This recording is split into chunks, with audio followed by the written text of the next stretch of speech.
Yeah.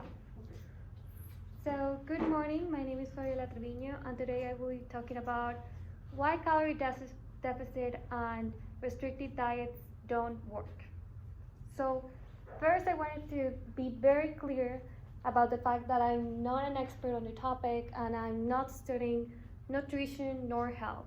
This is just a topic I'm very interested and it has helped me through my own journey. So if you've been in the diet culture, or if you go to the gym, or if you know about nutrition, you probably have heard about this topic, about calorie deficit. If you don't, that's totally fine.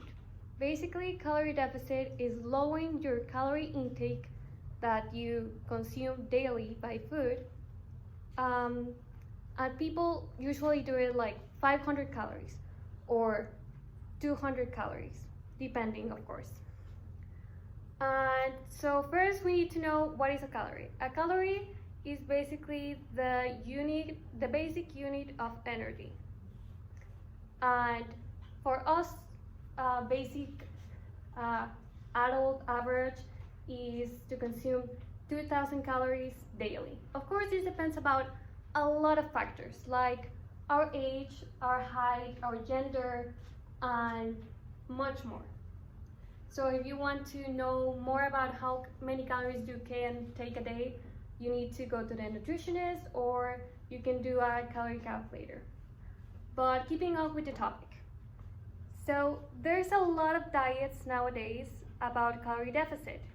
And there's a very common one that is usually promoted again for women, and that is the 1200 calorie deficit.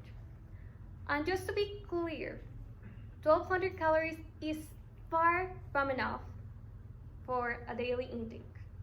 So this is very damaging because it's very extreme. And people often go into these diets without actually understanding how their metabolism actually works. So I'm gonna give you a brief explanation about how our metabolism works. If you remember your science class, metabolism is the way our body processes foods and makes it into energy. And there's four main concepts in metabolism, and that is BMR, TEF, PA, and NEAT. PA stands for physical activity. I think everyone knows that when we do physical activity like exercise or sports, we are burning calories. We are giving a lot of effort into that exercise. Then we have BMR, and this is where we get a little bit more scientific. BMR stands for basal metabolic rate. And this means that all that effort we do by just being alive. Yes, we burn calories by just existing.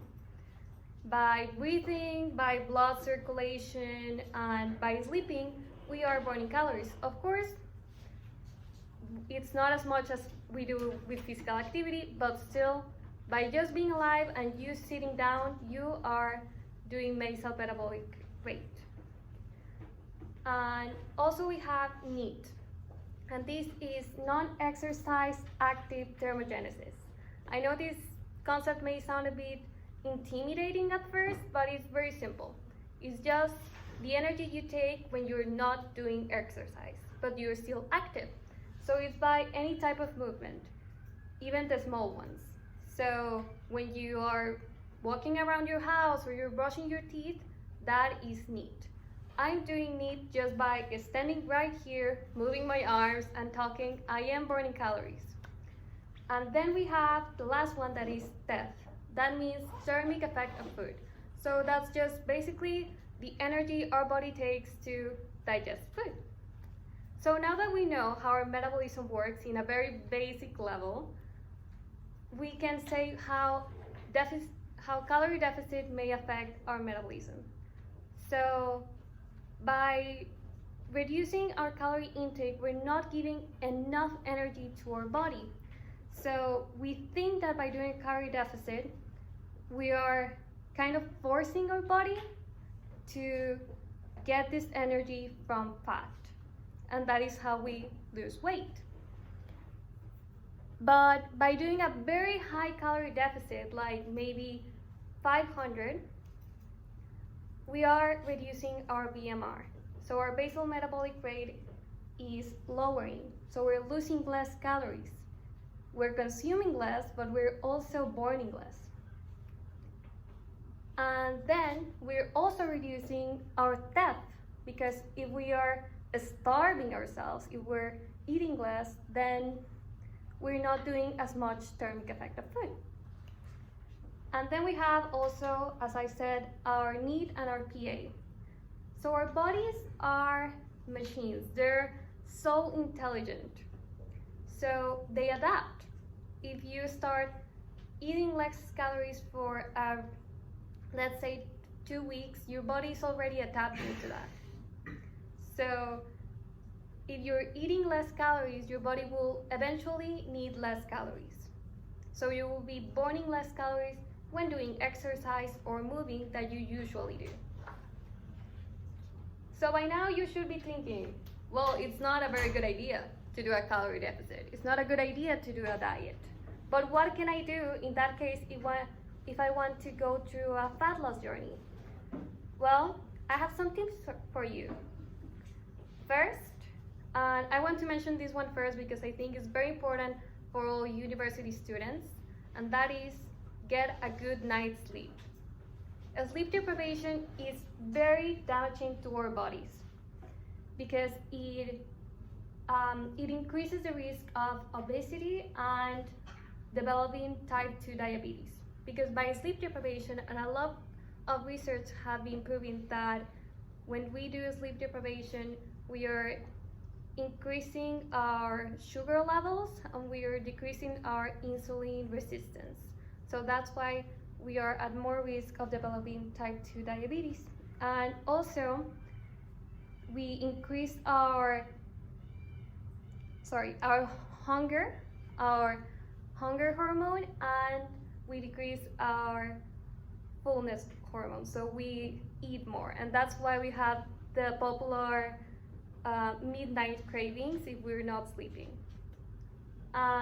Also, another tip is just to do more exercise, and I don't mean to just go run a marathon if you're not an active person, because that's also damaging. You can hurt yourself.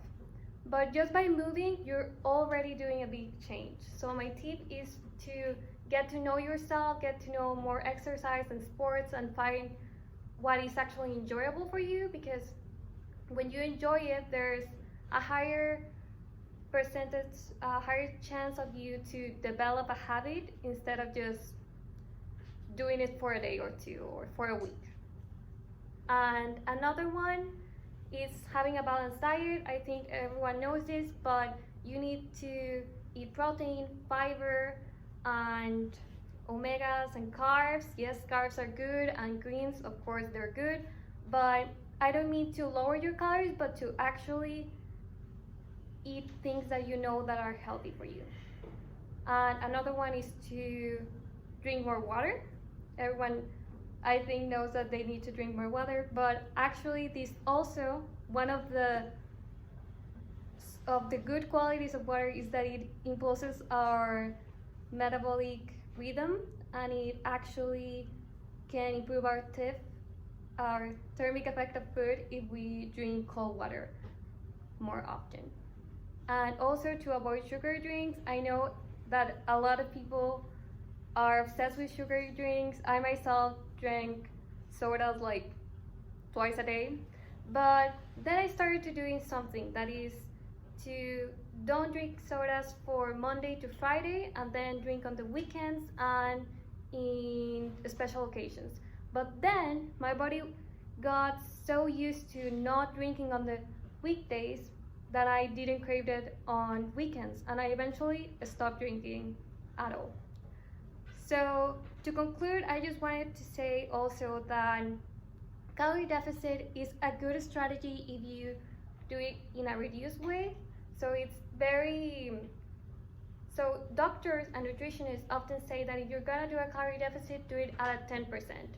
So if you're in the average and you have 2,000 calories a day, then reduce it by 200, and you have 1,800 or 1,800 calories a day, and it won't be damaging to your body. There won't be a hormonal imbalance, and also take all the tips I give you to your daily activities so you can have a better fat loss journey that actually works and is sustainable. So thank you so much.